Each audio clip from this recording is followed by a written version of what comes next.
cavity basically distinguishes this process from the other processes that you have seen and or that you will see later on. Now the die casting operation is basically carried out on a machine like this that you see over here, and it is a special machine basically which has got a dual mechanism, to be very precise. This side is basically the mechanism to open and close this die. So this is the fixed part of the die, and this is the flexible part or the moving part of the die which moves in this direction. So this portion moves to and fro to create the part, and this side basically has the short cylinder and the pouring hole through which we are going to pour the metal and inject that metal into the die for the casting process. Now this process is basically done in two methodologies. Basically there is a hot chamber process and there is a cold chamber process. So let us see the hot chamber and the cold chamber process. The mold which are used for die casting operations are generally made of tool steel. In some cases as mold steel as well as the margaging steel. Tungsten and molybdenum are also used only for those type of metals which has got high melting point. Now hot working tool steel is normally used. So if you are using zinc alloys for casting, then the normal die material is AISIP20 and H13. H13 has got higher hardness, so it can sustain for large volumes, but for small volumes you can use AISIP20. For aluminium and magnesium, generally H13 and H11 grade of steel is used, tool steel is used. For copper alloys, we use H20, H21 and H22 grade of tool steel. So these are the different grades of tool steels which are utilized for die casting processes. Now the dies can be single cavity or multiple cavity. Now what is meant by single cavity and multiple cavity over here is that the single cavity basically means you produce only one part, whereas multiple cavities means you can produce multiple number of parts in a single operation. So in die casting, if you have got a small part, you can have multiple cavities, but if you have a bigger part, you can have a single cavity. Another important factor in die casting is the use of ejector pins in order to remove the part from the die. Now ejector pins are a mechanism which are utilized for this process, because what happens is when the molten metal is injected into the die, it grips the cope and the drag portion of the die very strongly. As a result, you require force to separate from the parting line. So these ejector pins basically are used as a leverage mechanism which pushes the fixed part again and moves the movable part away from the fixed part, thereby exposing the molded material. Now what happens is that sometimes the stickiness factor of the material that we are using for casting creates friction while moving through the mold cavity. So sometimes lubricants are also used, and the choice of lubricant is basically dependent upon the choice of material that we are using over here. Now since the die material is a solid hard metal and it does not have any porosity, so when the molten metal passes into the mold cavity, definitely there would be some gases and some vapors which are generated. Now these vapors and gases have to be ejected out, we have already understood. So what we generally do is that we provide some venting holes and passageways inherent into the die. While we are designing the die, we provide these provisions so as across the parting line basically, so as to evacuate the air and the gases in the cavity. But the dimensions of these vents are very small, and these dimensions actually get filled with metal during injection also, so they need to be trimmed from the part later on. One major factor that is always seen in die casting is the formation of flash. Now what is a flash? What happens is across the parting line, what you observe is something like this. A very thin sheet basically is developed at the parting line or into the clearances around the cores and ejector pins. So this flash is basically material which is not required with the finished product, and it has to be machined out. So this is a flash over here. This portion is a flash over here that you can see. So this flash is basically something which is extra material which has been forced out or which has been pumped into the system. Now, why do we pump extra material? For the simple reason is that in order to, over here, the provision of gating and riser system is slightly difficult to provide. As a result, what we generally do is we provide extra volume of material into the die so as to take care of any shrinkage that is occurring. Another factor that is very important over here is the amount of shrinkage generally is very less because the die is made up of metal. Since the die is made up of metal and another metal is being put, the difference in temperature is lesser as compared to sand casting or mold casting. As a result, the heat transfer or the nucleation process basically starts much earlier than as compared to the sand casting process.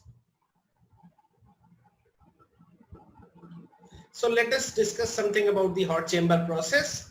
So in a hot chamber process, the metal is injected into the container using a piston arrangement, and the total injection pressure ranges from around 7 to 35 megapascal. Now, injection system over in hot chamber process basically has a problem over here because the piston has to be injected into hot metal. So as a result, what happens is the shape of the piston also gets distorted after some time and it has to be changed again and again. So the process is very limited to an application where the metals that are generally chosen should not attack the plunger, and other mechanical components and cause distortion.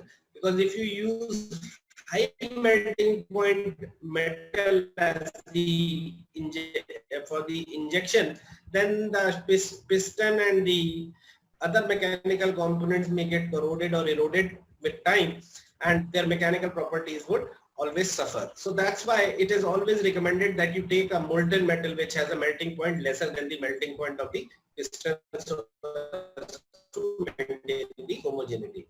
So the metals that are generally used over here are tin, lead and zinc, and also in some cases we also use magnesium, but not at very high temperature. So let me explain the process over here. Now in this process, this is the part of the die and this is the fixed part of the die. And this is a nozzle which is connected to the die casting. Now this is the pouring screw over here, and this is the cavity that has been generated, or the mold cavity that is basically connected through this nozzle to this pot basically, which contains this gooseneck connection over here. Now what is this gooseneck connection? This gooseneck connection contains a plunger system and an opening over here, and this is completely poured into the molten metal. So what happens is when this plunger goes up, this cavity is opened and molten metal basically comes into this cavity and fills it up till a point. And then what happens is, as this plunger is pushed down, this molten metal basically is injected through this nozzle into the mold cavity at a higher pressure. And period of time, the time basically depends upon the type of metal that we are using. It generally ranges from around 1 hour to 5 hours depending upon the type of metal. Also what we can provide is certain cooling holes over here through which water can be passed so as to increase the rate of solidification. So this is also provided over here. So once this has been done, what happens is this ejector pins, these are the ejector pins I was talking about. These ejector pins basically are pushed. As a result, the flexible part basically moves back, exposing the casting that has been created.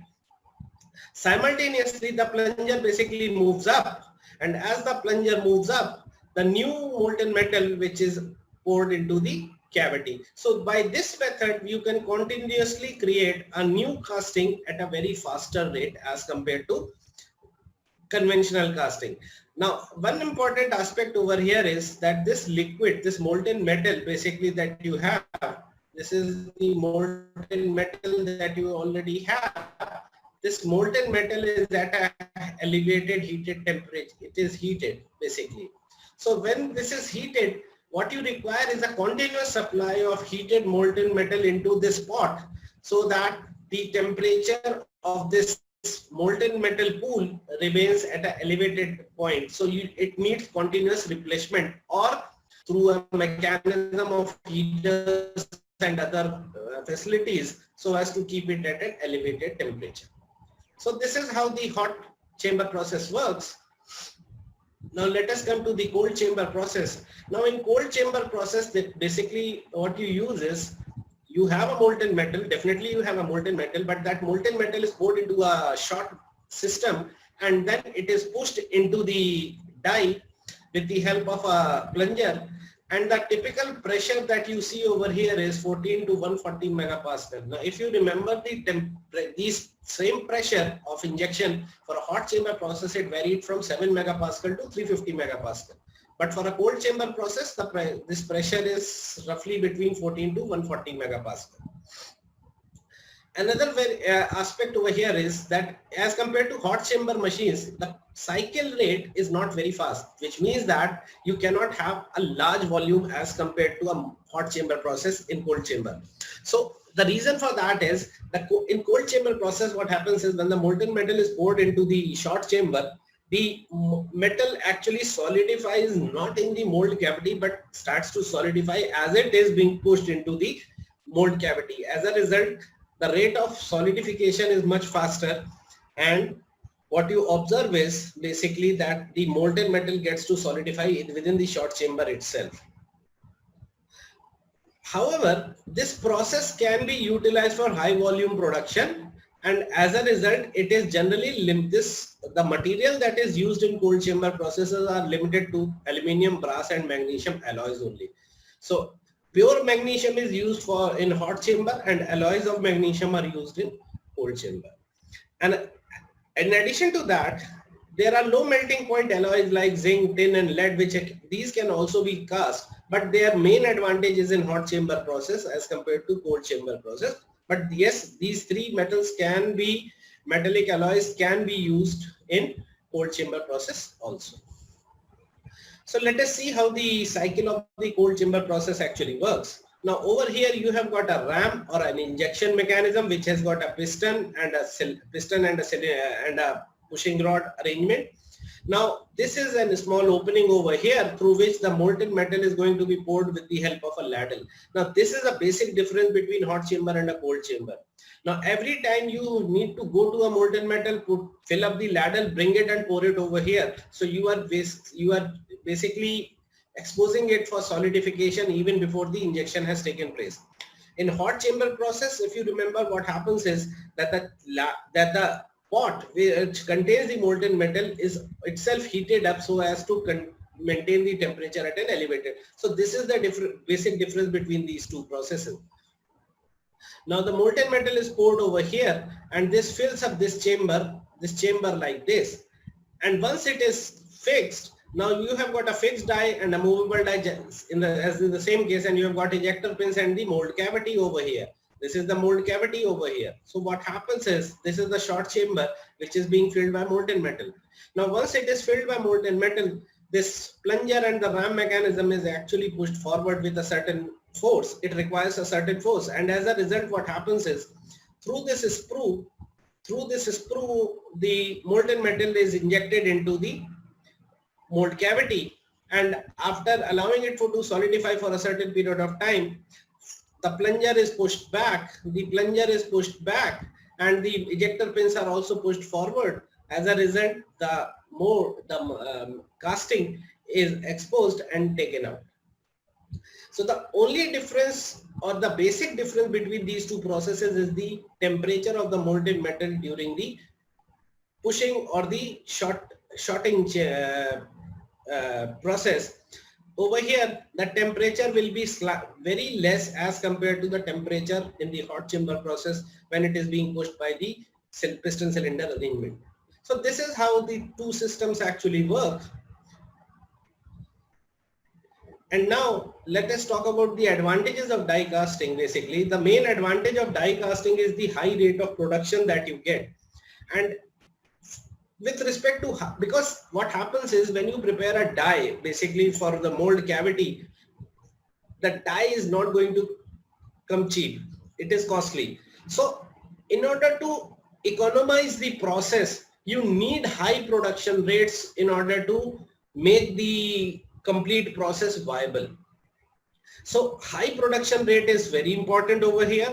And the second thing is the shape of the die or the die that you make always is going to permit these two basic advantages: very close tolerances and very good surface finish. Actually, the surface finish in die casting is considered to be the best among all the casting processes. It is considered to be best. The general range is around 1.6 to 2 microns, which is the best casting that you can get. Another aspect which is very important, which is not possible in most of the processes, is the development of thin sections, which can be drawn up to 0.5 mm. Now, if this process has this flexibility, other processes do not have. As I explained, since we are using metal as the mold over here, so rapid cooling actually occurs, and due to that rapid cooling, we got generally we get a small grain size, and the smaller grain size basically results in very good strength to the casting process. The basic disadvantage is that it is not suitable for all the materials because of the limitations on the die material. So since the die material itself is going to be a metal, so you generally cannot use a metal for casting which has got a higher melting point or which has got an equivalent melting point. So generally the metal that is used for casting is at a lower temperature as compared to the die metal. So normally what we cast over here is zinc, aluminium, magnesium and copper alloys. Another limitation that you can call is the maximum size of the casting. In general, the casting size is considered to be less than 5 kgs because what happens is the mold is placed on a machine and the mold has to be supported. So if you've got a heavy mold, it requires more support, more auxiliary settings, which is going to increase the cost of production. So generally the size of the casting is considered to be less than 5 kgs or 4 kgs in general. As I explained, the die and the machines are going to be very expensive, so the economy of production has to be very carefully thought of. You cannot use this process for a medium or a small scale production. It is going to be very expensive. It will make your product very expensive. So this process is generally utilized where you are making a mass production or a large quantity at a time, like clutch plates or brake plates or brake shoes, something like that. So when you have large production rates, then die casting is one of the most economical methods, to be very precise, whose cost actually goes down by a huge level. Another important aspect that I have not written over here, but I would like to add is one of the major advantages of die casting is that you don't need a very experienced person to work with, because everything is completely mechanized. You only want human supervision, not human intervention. So skill of the worker is not a very big issue over here. So this is all about die casting. Now let us come to the second process basically that I wanted to discuss, that is investment casting. So one of the primary areas where investment casting is basically used is in jewelry making industry, and another is basically small components which are needed to be made for mass production. So investment casting is basically a casting process where the pattern made of wax is basically used after a coating of refractory materials to make a mold, and then the wax is evacuated basically and molten metal is poured into the system to generate the casting.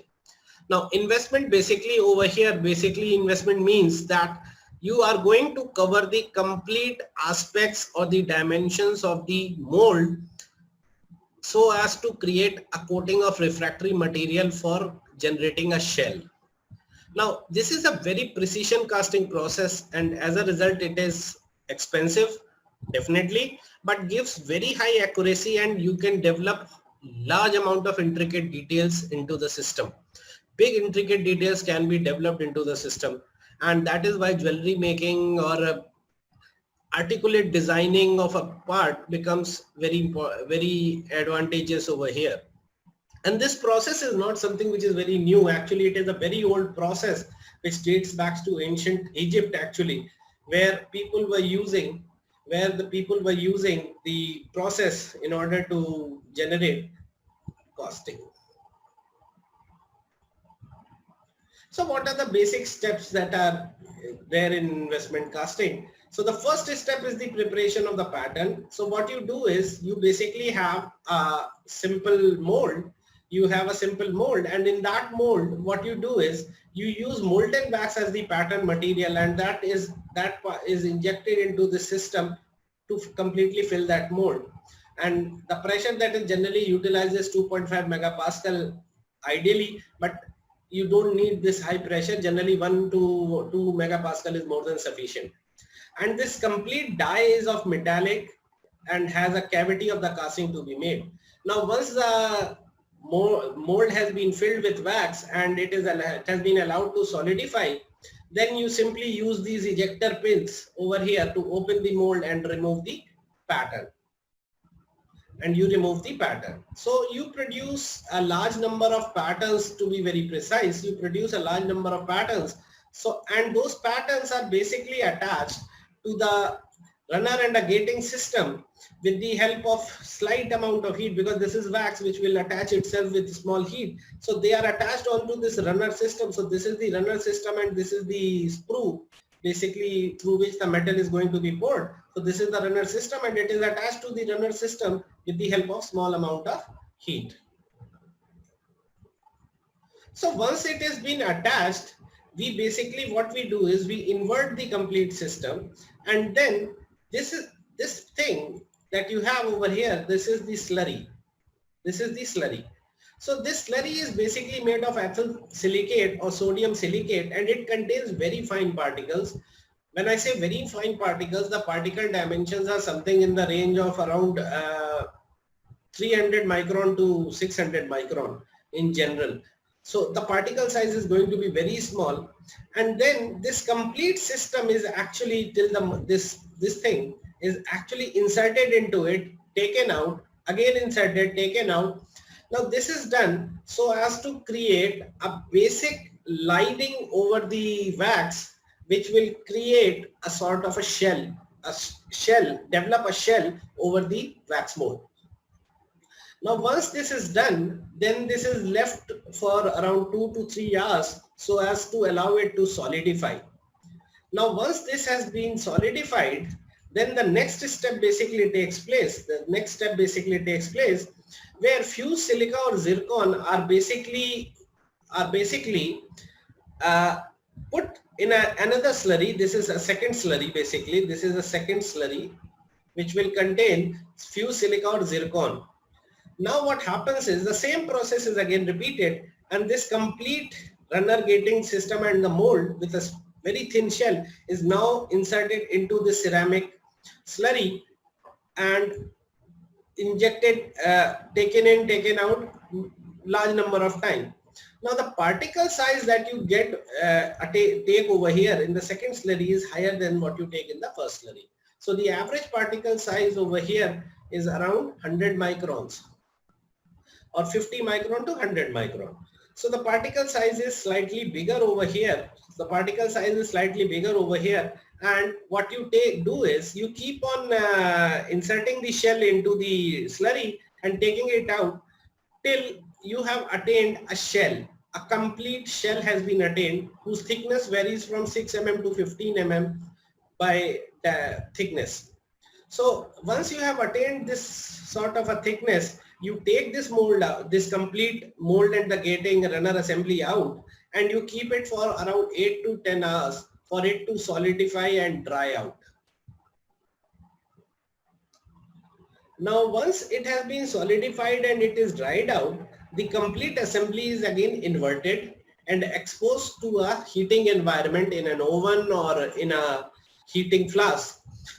The reason to do that is to evacuate the wax which is inside the shells. So what happens is when the heat is exposed over here, so what happens is this wax basically evacuates out from the complete molds through the runner system and the sprue, and it is collected.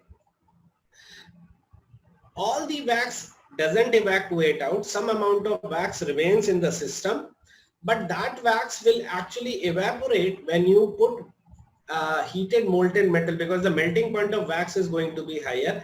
And the second aspect of that is the wax is going to act as an impurity into the pure metal and create nucleation fronts. So faster nucleation is possible having the wax, but it will not create any sort of problem. However, in order to develop a pure metal casting, if any wax remains basically in the mold, then what we use is trichloroethylene to wash the complete system using the hot vapor process.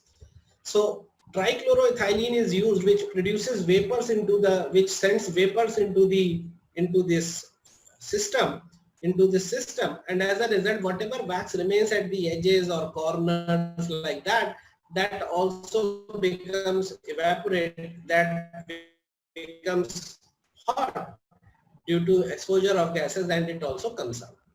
So you will have basically empty shell which will be utilized for the pouring of molten metal. Now then what happens is the mold is basically preheated to a temperature of around 100 to 1000 degrees centigrade, depending upon the type of the metal we are using for casting and the size of the casting. If we are using a small shape, then the temperature is lesser, and if we have a bigger shape, then the temperature is on the higher side. So preheating is done. Now this is basically done so that all the areas are at an elevated temperature, and when we put the molten metal into the system, the mold cavities are completely filled up. And another aspect is, if there is any hole or any protrusion on the shell also, that will be filled up with the help of a molten metal. And then what happens is the molten metal is basically poured into the mold under gravity through this sprue and the runner system. So this is the runner system and this is the sprue. So through this sprue and runner system, the molten metal is poured, which fills all the shells that are attached to the runner and the gating system. Now what happens is you leave it for a period of time, say around 6 to 8 hours again, for it to solidify, depending upon the type of molten metal you are using. If you are using low melting point metal, then it is faster, and if you are using a high melting point, then it is slower. So depending upon the molten metal you are using, you allow it to solidify and leave it intact for a period of time. Once it has completely solidified, what happens is that from this gating system and the sprue system, these molds are basically broken off or cut off, and what you get is basically a shell which is having a finished casting, and these shells are basically broken off and easily removed in order to show the final casting. So what are the advantages of this process? So the main advantage of this process is that you can have parts having huge complexity and intricacy, good dimensional control, and the tolerances of 0.075 mm are also possible. The surface finish is better because the surface finish over here is going to depend upon the nature of the element you are using in the slurry, because that slurry will help to generate the mold. So if you are using fine particles for the slurry, you can attain very good surface finish also. Wax, which is being used to create the molds, can be reused up to 8 to 9 times depending upon the metal that you are using. So it can be reused again and again, which reduces the overall cost of the process. Additional machining is generally not required. You don't require any post-processing operations in this process. 99 out of 100 times this process will give you a very good a very good surface finish and a dimensional accuracy for the part that you wanted to create. So you will have a good dimensionally accurate and surface finished part with very close tolerances. What is the disadvantage of this process? There are basically two major disadvantages, and there is a third disadvantage also that I'll explain. The first disadvantage is the number of steps that we need to perform it requires lot of expertise and lot of intelligence, to be very precise, in order to generate the shell and estimate the thickness of the shell. Because of the number of steps that are involved, this process becomes cumbersome and it becomes relatively expensive if you compare it with die casting, or even if you compare it with the other casting processes like mold casting. The size of the casting is a very big issue. The size of the casting is an issue because the type of mold that you are creating is going to be attached with the help of wax. So wax will not be able to sustain itself on the runner system if it is too big. So the upper limit of mass of casting that is generally utilized over here is kept at 5 kgs in general.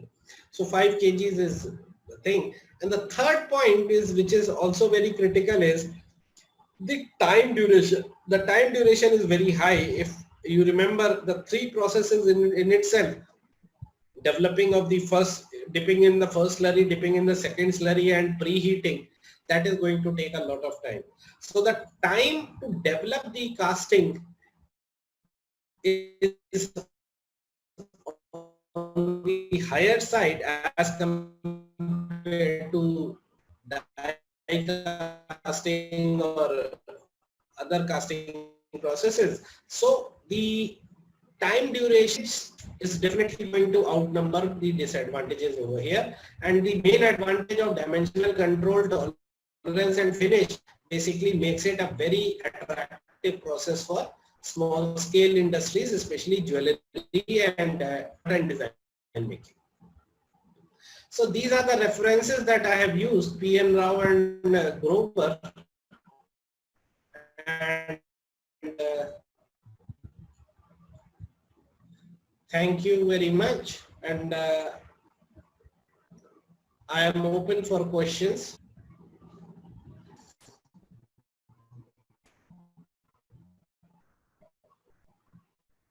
You can unmute yourself and ask the questions.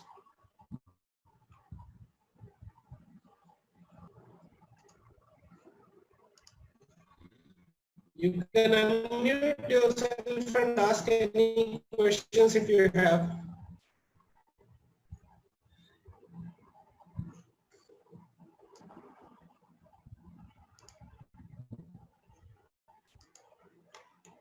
So if you don't have any questions, then can I end the session?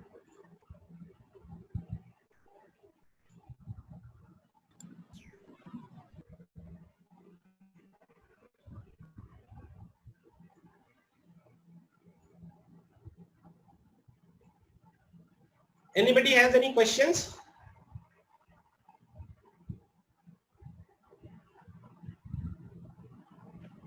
Sir, when will you post the questions that you were talking about in Saturdays, in last Saturday's class?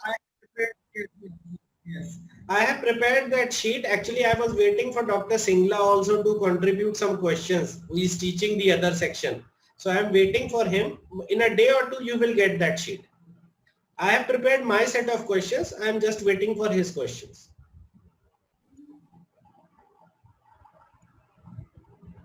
Okay, then if you don't have any questions, and I'll end the session. Thank you very much.